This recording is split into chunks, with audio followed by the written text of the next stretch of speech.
Hello guys, I'm Rean and meron dumating sa akin na order ko from Shopee.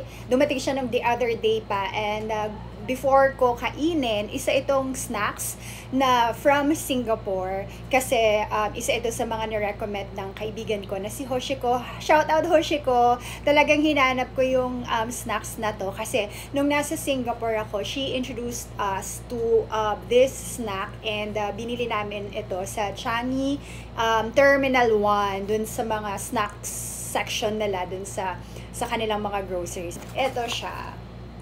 This is the Golden Duck Singapore Chili Crab. Yung friend ko kasi na si Hoshiko, nung nandun kami sa Singapore, talagang gusto niyang matry namin yung parang fish skin. So, nung tinanong niya kung gustong kumain ng fish skin, sabi ko, sige, go. And isa ito sa kanyang mga ni-recommend. This is the chili crab. Ay, actually, iba pala yung recommendation niya.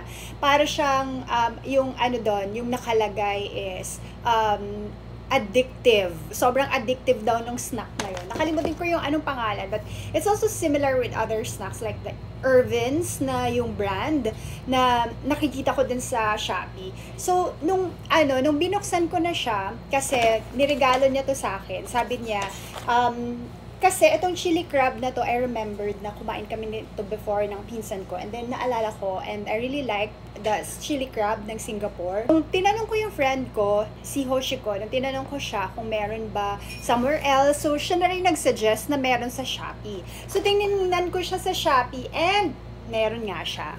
So, eto na, buksan natin. This is the Singapore chili crab, the seaweed tempura. So, buksan natin. Resealable ito siya. So, pwede mong buksan dito sa taas and then, kapag ayaw mo na, or kapag hindi mo na ubos, pwede mo siyang i-seal ulit. So, ilalagay natin siya dito sa ginawa kong bowl. Ilalagay natin siya dito sa bowl na to. Lalagay ko to ulit for the take 2. Nalagay ko na to kanina. Well, anyway, mabuti na lang hindi ko naubos, guys. And then, nagpaiwan ako. Ayan, mabuti na lang talaga hindi ko naubos. And nagpaiwan ako konti. Ayun, dahil kung hindi, wala pala akong na-record. Pero anyway, so ito siya. Ito yung the fish skin. Sobrang maliit lang yung laman niya. Kakainin ko na. So, ito siya.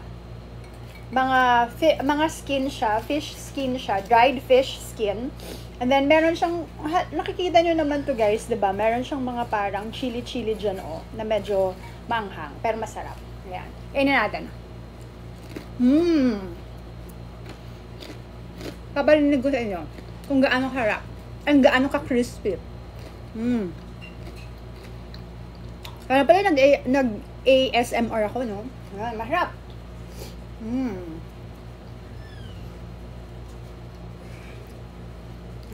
Ito pa. Gusto ko kasi very, very crunchy siya. Ano pala nag-ASMR ako. Sarap.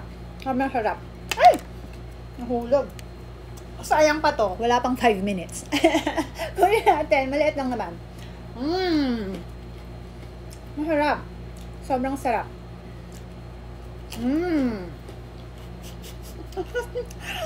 Naanuhan ba kayo sa akin? Pet peeve nyo ba yung nakakita kayo ng someone na kumakain? Sorry Well, naisip ko lang na gawing content.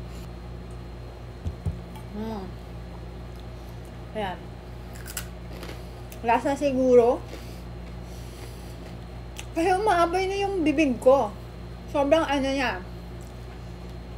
Sobrang anghang. Pero masarap. Tama na. Pero sobrang anghang niya. Ayan.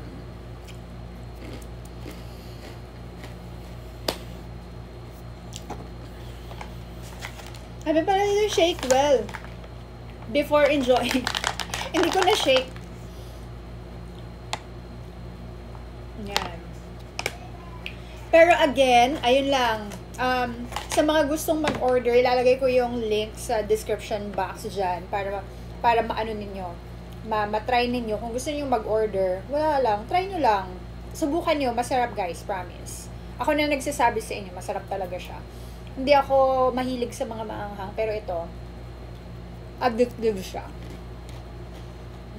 Try ko naman yung isang brand. Sa susunod, mag-order muna ako.